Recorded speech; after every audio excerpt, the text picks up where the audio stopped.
সামাজিক যোগাযোগ মাধ্যমে হঠাৎ একই রকম পোস্ট ক্রিকেটারদের। মোহাম্মদ মিঠুন, তাইজুল ইসলাম, নাজমুল হোসেন শান্ত, সৌম্য সরকার, নাসির হোসেন সবাই সরব ক্রিকেট বোর্ড নির্বাচন নিয়ে, সন্দিহান নির্বাচনী পরিবেশ নিয়ে, বোর্ডের ইলেকশন নিয়ে। রানিং ক্রিকেটারদের এমন পোস্টে হতবাক যুব ও ক্রীড়া উপদেষ্টা।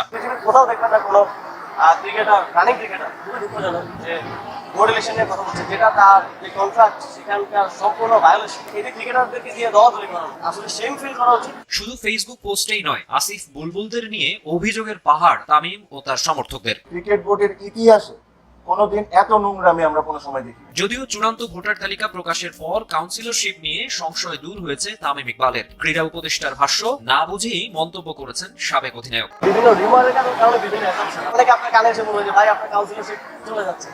এটাই কিন্তু হয়েছে, যেই হারার কোনো সম্ভাবনা থাকে বা হেরে যাবে মনে করে, এটা কোনো নির্দিষ্ট কাউকে আমি বলছি না, সবাই তাদের নির্বাচন নিয়ে একটা প্রশ্ন তোলার নিয়ে থাকে। আপনারা আমাকে চান যে আমি পাপন ভাইয়ের মতো ভোট বা কেউ মন্ত্রণালয় চালাই, তাহলে হয়তো আমি বলতে পারতাম যে ঠিক আছে বিএনপির সভাপতি আসুক, কোনো জেলা থেকে এনসিপির সভাপতি আসুক, কোনো জেলা থেকে জামাতের আমির আসুক।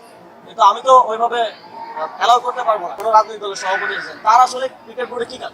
কাউন্সিলর তো ভোট দেওয়া ছাড়াও আরো কাজ আছে। কিছু জায়গায় এমন হয়েছে, আমি শুনলাম ওই যে 2জন ক্রীড়া অফিসার আর একজন ডিসি বোধহয় এসছে কাউন্সিলর হিসেবে।